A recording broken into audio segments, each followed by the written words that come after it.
Good evening here. Good morning to my friend, I think Laurie, is in the United States this morning. Laurie Woodard. Good evening from here.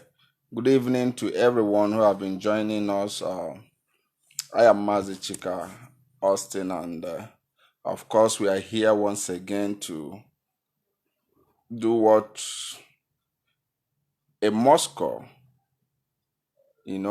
for the motherland, what is expected of us to do for the motherland, the Biafran land, and that is exactly what we are doing, because no one can fight for us when we decide not to do it on our own. And the best thing we can use to withstand this time, this critical time, is information. And informed people, of course, are sophisticated people. one of the things we enjoy today is because we have a man, the person of Mazi Nnamdi Kanu, who dedicated his time, his resources, his comfort to educate us, to rejuvenate in us the resounding human mind that was, embedded in us by Chukwuka Abiyama. And I think Mazi Nnamdi Kanu has imparted in a lot of us, and that is what quality leadership calls for. You could see he has broadened a lot of us, our minds, and today you can see he has replicated himself in millions of Biafrans' life. And today we are enjoying that relentless dedication and effort geared towards, first of all, giving us the right mindset, the right thinking mind before the geographical sovereign state of Biafra. And we must commend him for that. Before we go ahead for this evening discussion, because this evening discussion is extensively on diplomatic adjoint.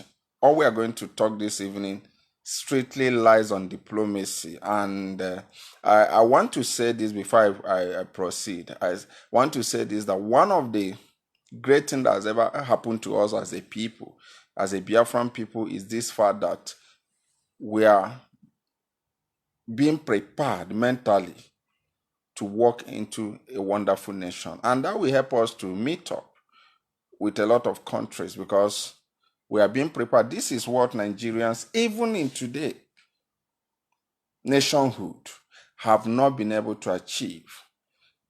Nigerians are not well informed.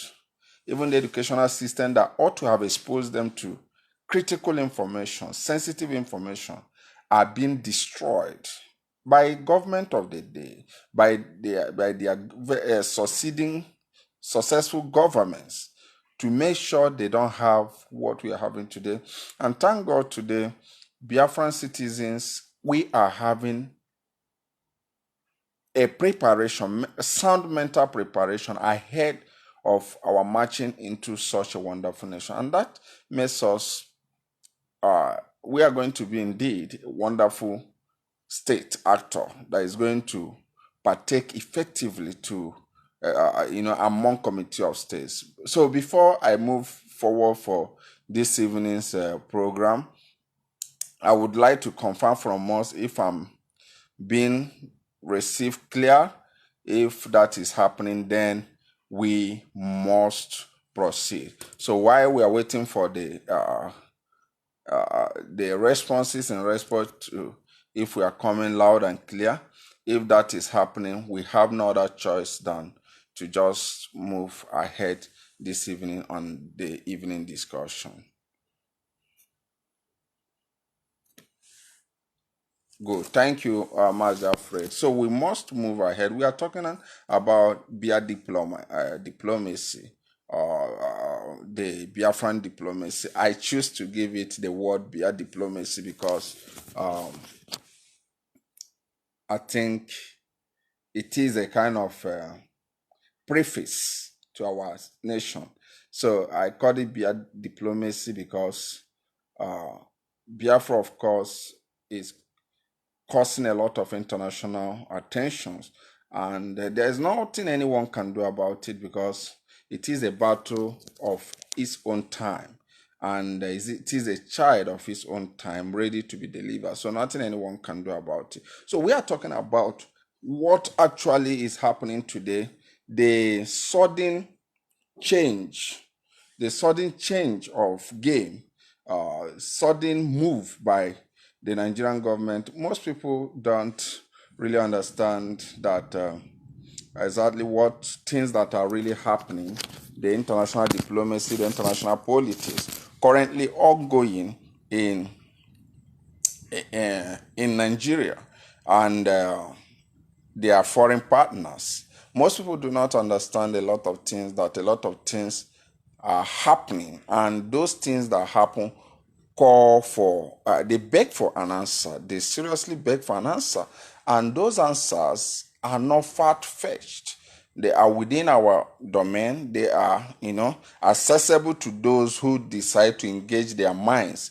And that is exactly what we are here this evening to discuss, to talk about. We are looking at the present or the sudden change of friendship between the previously Western friends of Nigerian state, and today Nigerian state have chosen to go east. Permit me to use that word.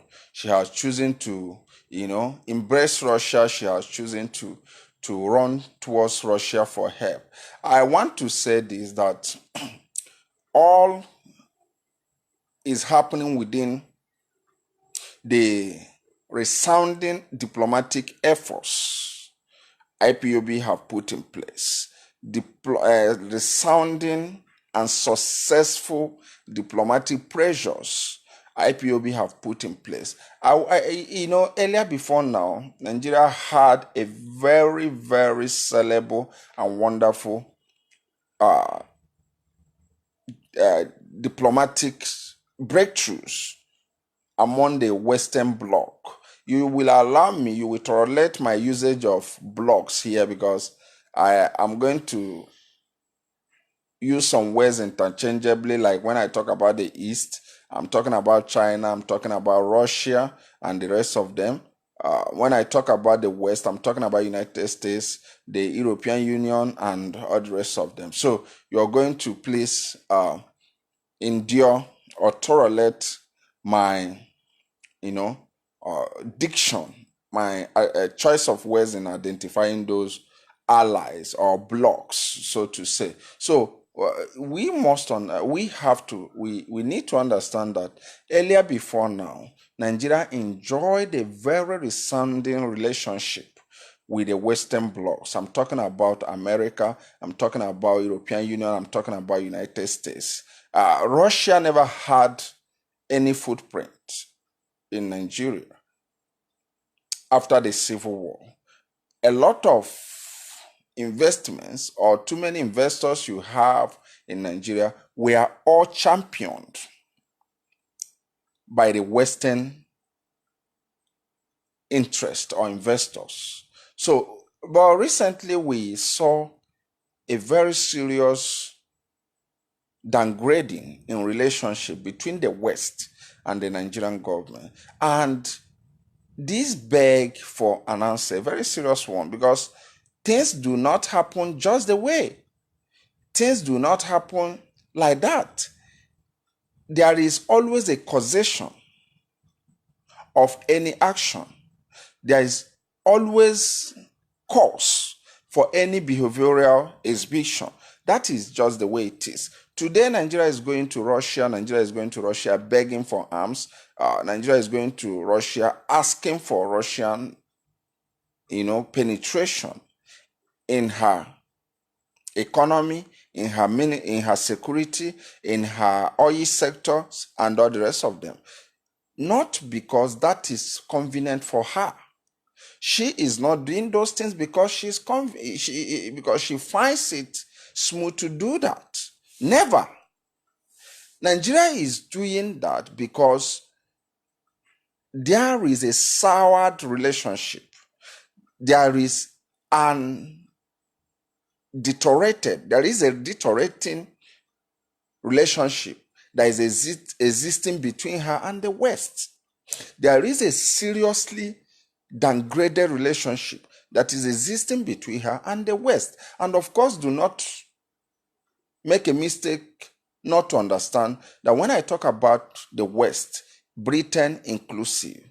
Now, somebody might come up and say, how do you say Nigeria and the West, Britain inclusive, are having issues? Why? What are my defenses? And that is what we are going to achieve before the end of this evening. We are going to try to explain that, how it plays out.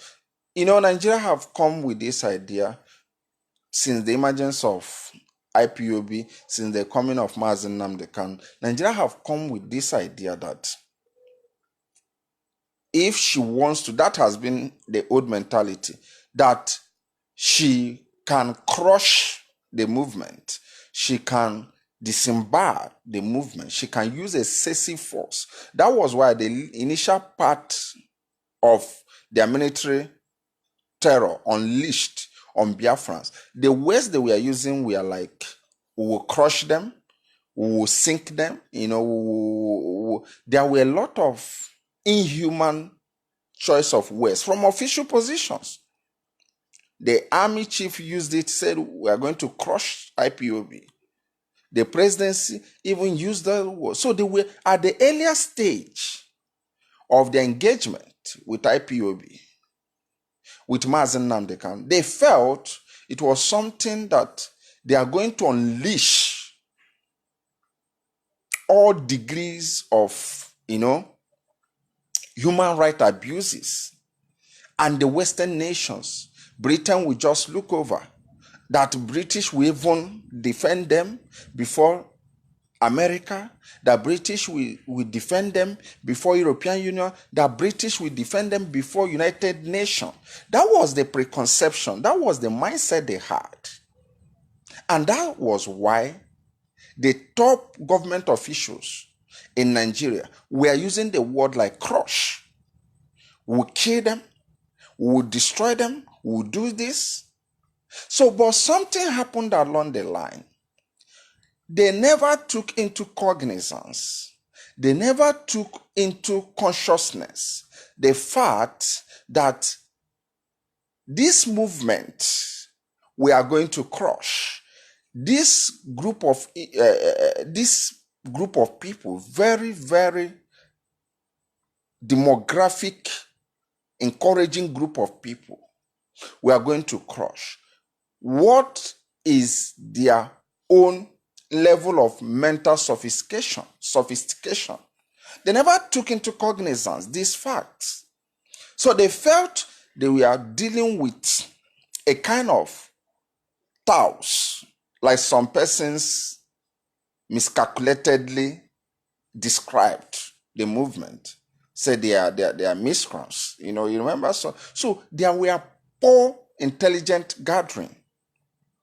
The intelligence circle within the government angle underrated IPOB, underrated Nnamdi Kanu. But sometimes you don't need to blame them, because if you look at if you look at antecedents, you will realize that those who were earlier before Mazen Nnamdi Kanu fell along the way. So they felt maybe he's into the gallery to equally play the game like others. So the intelligence agencies were making use of what we call inference. They were making use of what we call general coverage, using what Mr. A did to analyze what Mr. B will do. That is wrong.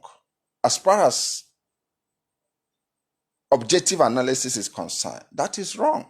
They felt because they were able to work on the others, the predecessors to Nnamdi Kanu, that they could as well work on him.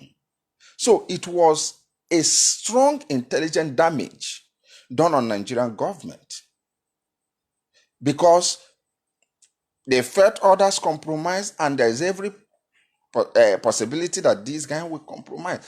And they gave a very poor report on the personality of Nnamdi Kanu, on the credibility of the movement. So they never knew that these guys, the movement called IPOB, is one of the intellectually enriched movement. I think they realized it late. Before they could know, they thought they could do anything they want to do.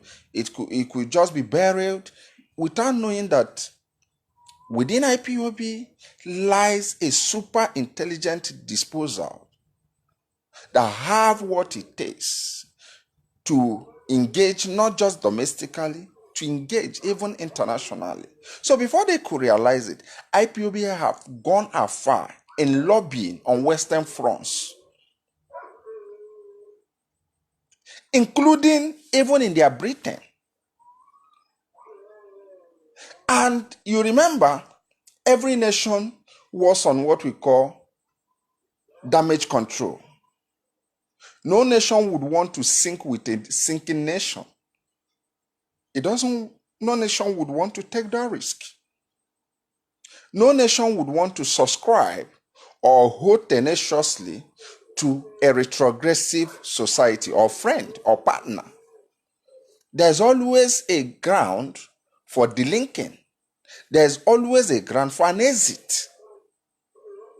So at the peak of the diplomatic confrontation, Britain observed that though IPOB is not a state actor yet, is a non-state actor, but she is dangerously and intelligently engaging the rest of the world. So at that point, Britain realized that it would be so heavy for her to market Nigerian government, because the opponent to Nigerian government, which is IPOB, is fiercely engaging, is on offensive diplomacy, not defensive. So before Nigeria could arrive in some of the lobbying group, IPOB have put on relentless pressure on all these lobbying groups. And Britain was finding it difficult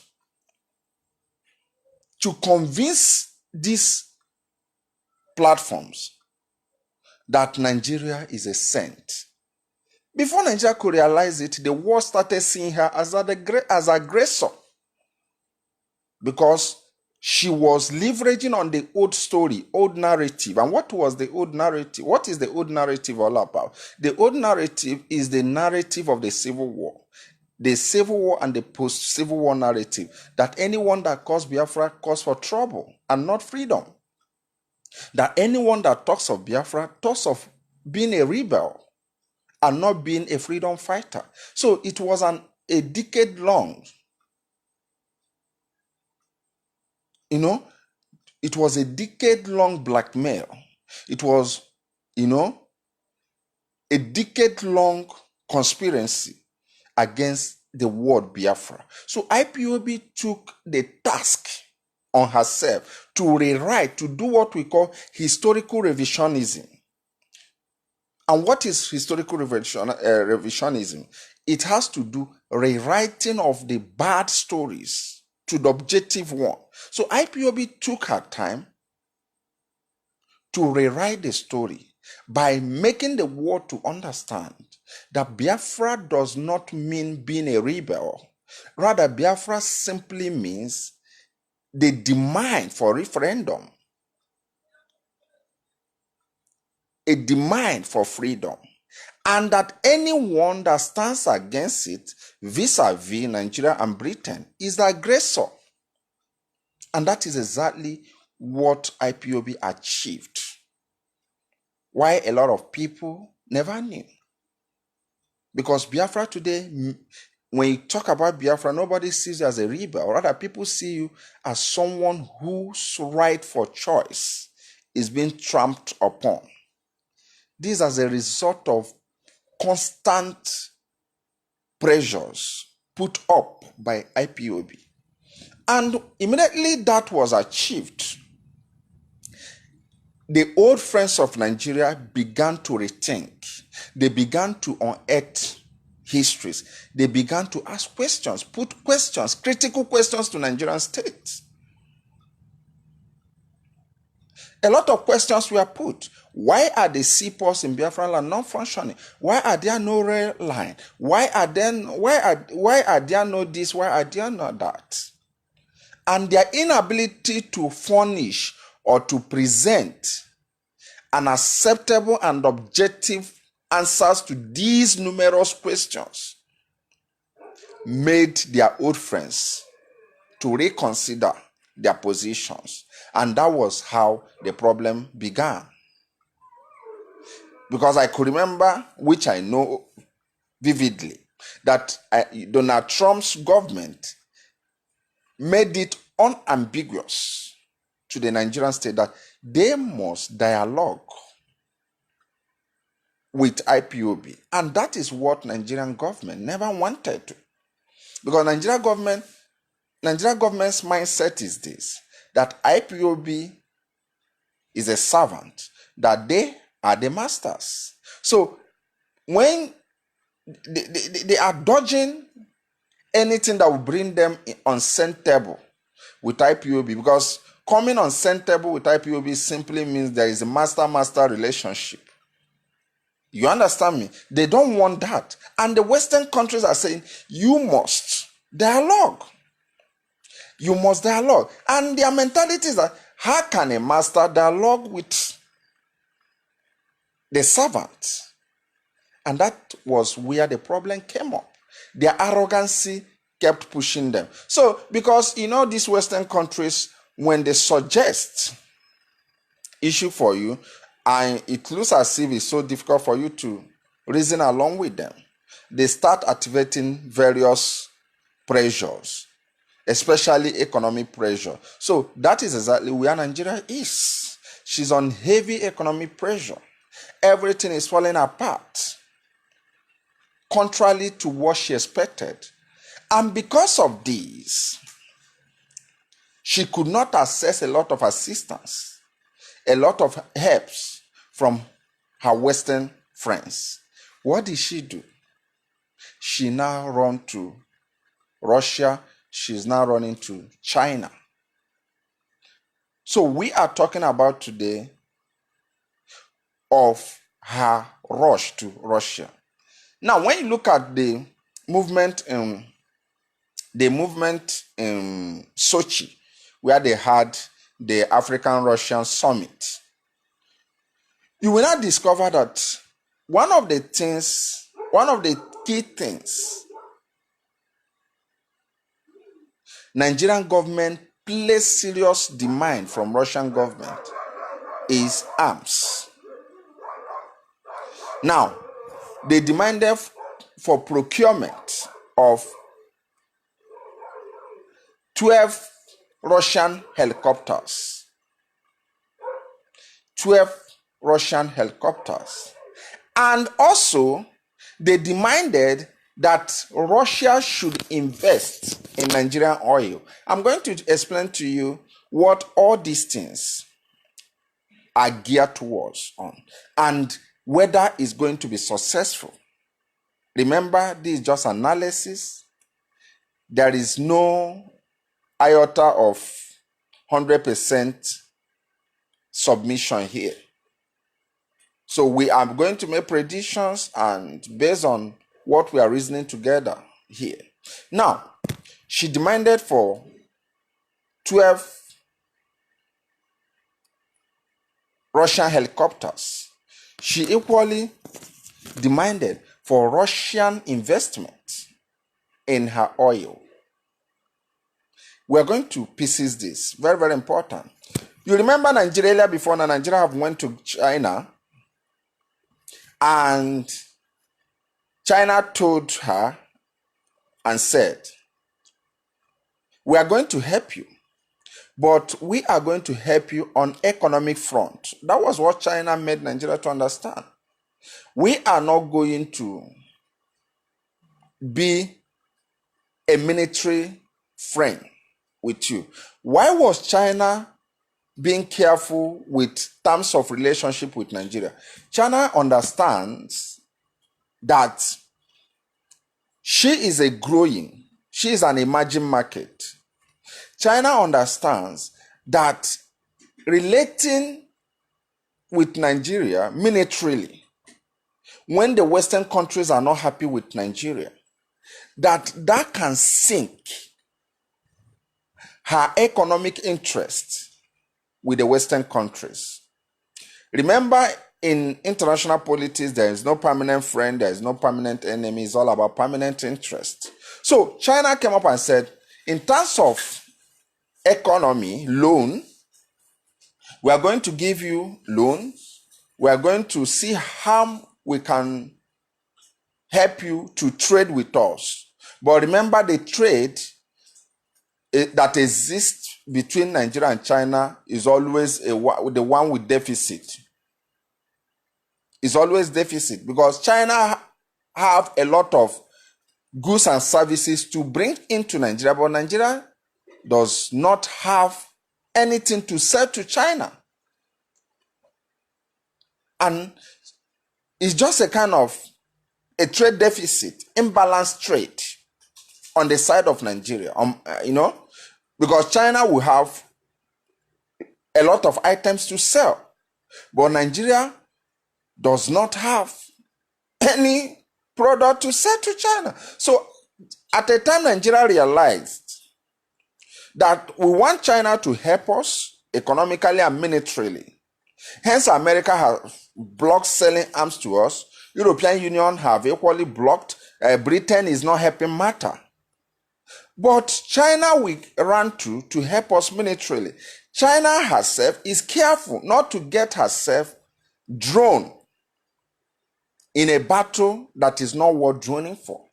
Because Chinese constitution does not allow her to fight in foreign land. That is one of the constitution that regulates her foreign policies. So when they now discovered that it is so difficult for them to attract Chinese military assistance, and even on economic front, that they are not even getting much from China. Rather, what they are getting from China is loan, and the loans they are to pay.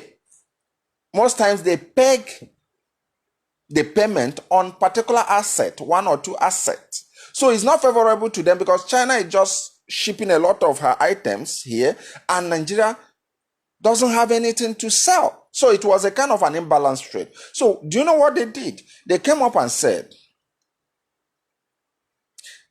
let's go to Russia. Yes, Russia is not as rich as China. Right? Russia is not a rich country. Russia is trying to stabilize her economy. But Russia, in terms of military, is doing relatively well. So that was what they felt. And so, okay, hence we can get economic assistance from China. Let's go to Russia and get military assistance, because they feel that what is coming to them is scaring. And of course, there is no time to do that other than this time of summit. If you look at the summit critically, you will realize that Nigeria is just desperate for nothing. Like Ethiopia, what did Ethiopia demand from Russia? Ethiopia and Rwanda demanded for nuclear energy generation because they are looking towards industrialization. Nigeria could not ask Russia for nuclear energy development because she knows that her present challenge is not even industrialization. Her current problem is not to solve unemployment. Her current problem is to solve the issue of her existence. That is what most people do not understand. That is why Ethiopia is not facing disintegration threat. Rwanda is not facing disintegration threat. And that's why these countries, even South Africa,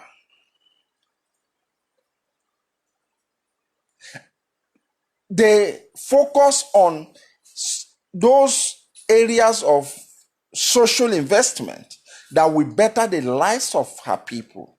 But in the case of Nigeria that is facing serious disintegration, what did she go for? She started asking for helicopter to shoot, to use on those who are asking for their freedom.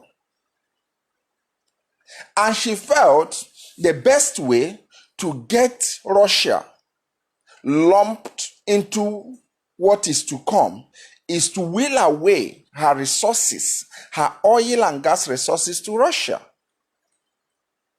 And that's why they told Russia, they said, Russia, give us the helicopters and we are going to open our oil and gas resources for investment.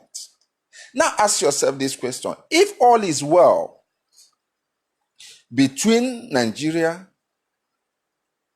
and Britain, Why would Nigeria invite Russian multinational oil companies to come into a sector where Britain have hegemon on?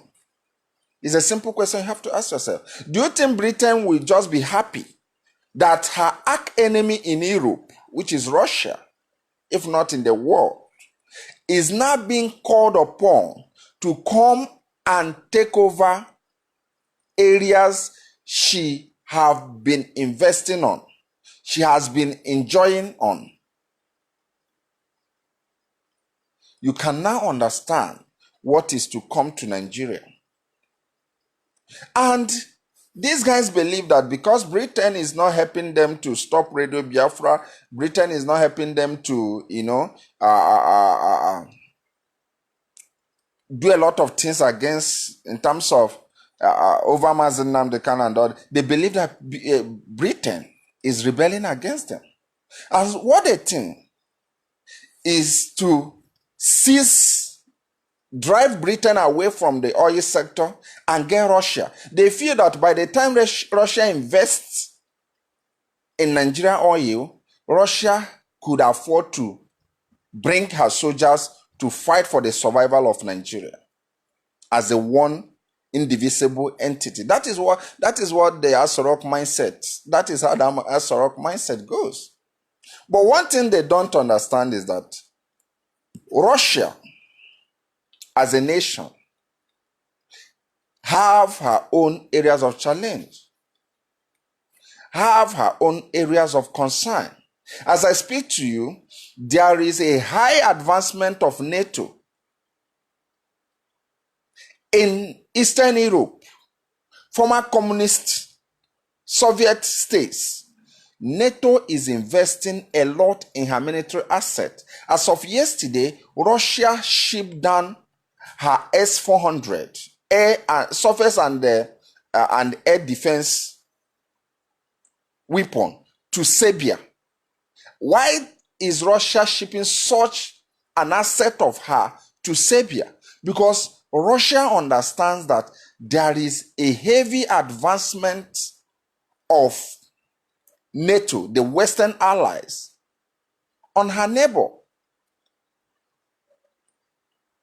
So Russia cannot afford currently to get herself trapped in a very retrogressive society like Nigeria. Russia cannot afford to do that.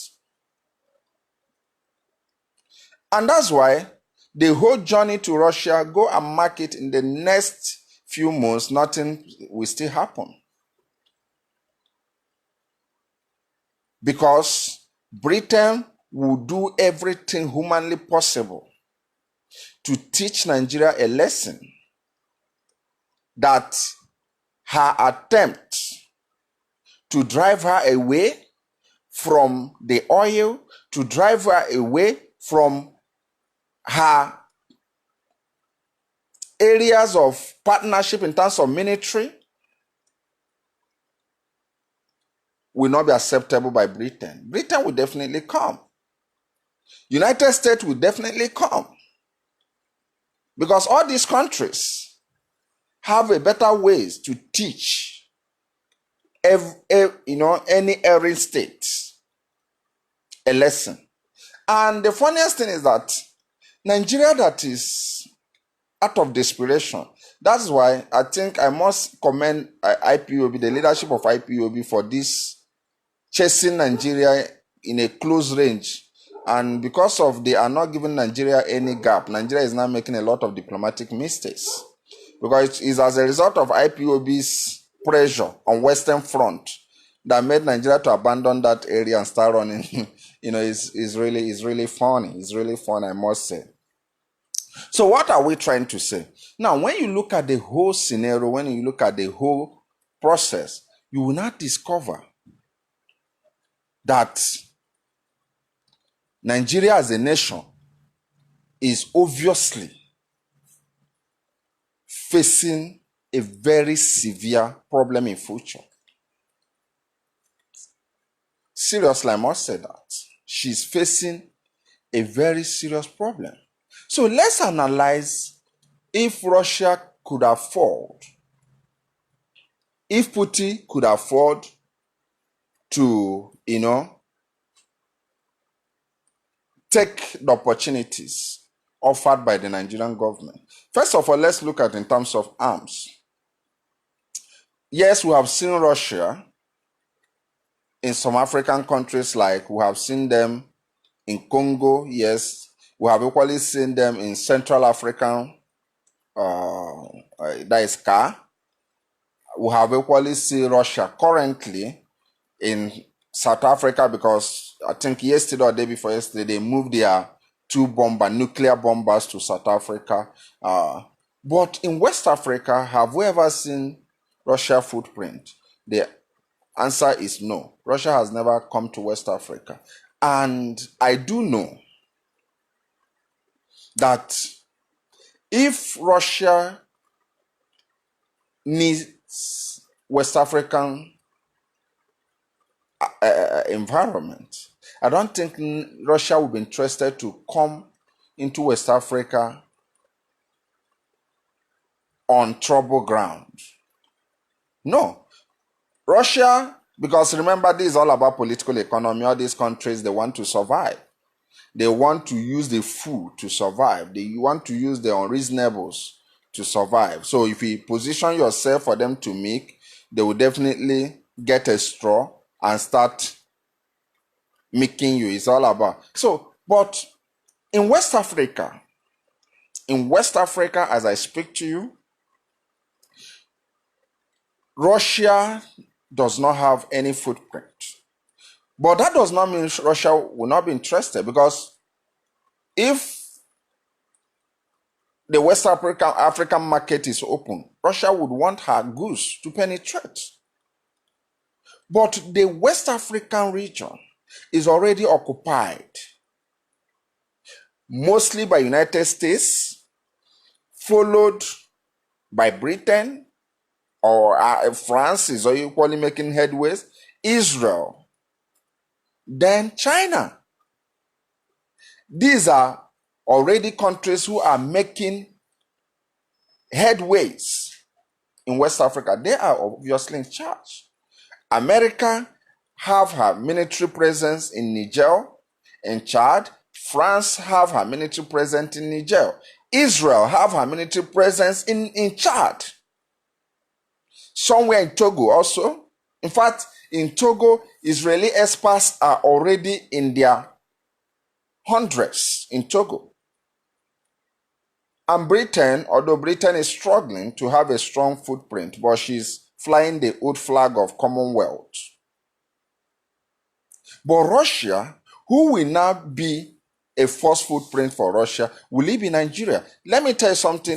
Any day Nigeria opened up much to Russia, China will withdraw her support to Nigeria. Because China would not want to have someone to share Nigerian with. Just the way Britain will not be happy that Nigerian government is meeting Russia and telling Russia to come to her oil sector. China would not equally be happy to see that a country she's giving out loan would go as far as having Russia investing in her key sector, which is the oil sector. So you can now see, in desperation, in attempt to survive IPOB's pressure, Nigeria is making a very expensive step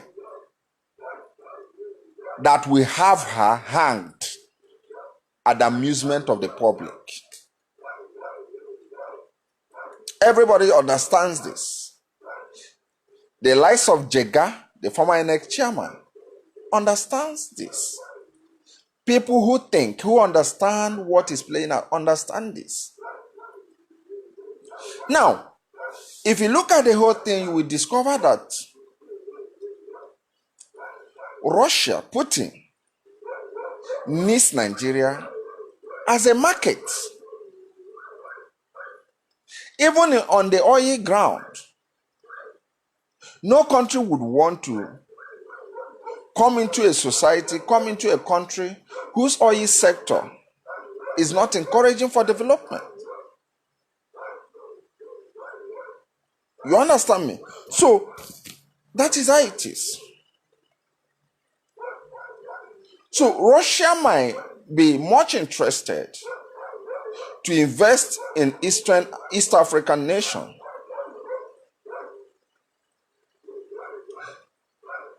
Russia might be interested to invest in South African region. Russia might be interested to invest in North African region. Russia might be interested to invest in some West African region.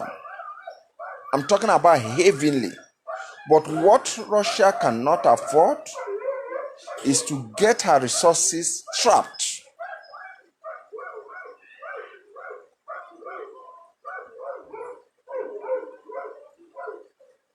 in such a country like Nigeria.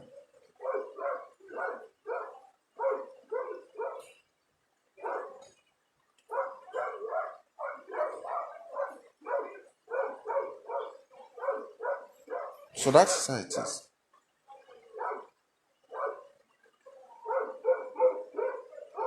That's exactly how it is.